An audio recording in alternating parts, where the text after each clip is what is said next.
বিষ্ণু সাল্লাল্লাহু আলাইহি ওয়াসাল্লাম বুখারীতে এসেছে, মুসলিমদের পরিচয় বিষ্ণু সাল্লাল্লাহু আলাইহি ওয়াসাল্লাম দিয়েছেন, আল মুসলিমু মান সালিমাল মুসলিমুনা মিন লিসানিহি ওয়া ইয়াদিহি।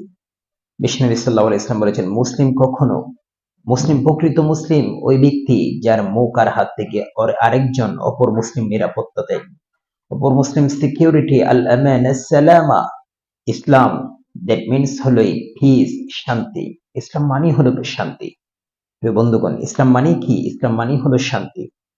একজন আরেকজনের অকল্যাণ মুসলিম কখনোই কামনা করতে পারে না। বিষ্ণু সাল্লাল্লাহু আলাইহি ওয়াসাল্লাম বলেছেন, প্রকৃত মুসলিম ওই ব্যক্তি যার হাত আর মুখ থেকে আরেক ভাই নিরাপদ থাকবে, আরেক ভাই সিকিউরিটি, আরেক ভাই নিরাপত্তা, পরিপূর্ণ নিরাপত্তা লাভ করবে। এক মুসলিম আরেক মুসলিমের কাছ থেকে সম্পূর্ণ নিরাপত্তা লাভ করবে এক মুসলিম আরেকজন ভাই কাছ থেকে। বিষ্ণু সাল্লাল্লাহু আলাইহি ওয়াসাল্লাম বলেছেন, মুসলিম কখনো আরেকটা ভাইকে আঘাত করতে পারে না, অ্যাটাক করতে পারে না। এটা ইসলাম কখনো এলাও করে না।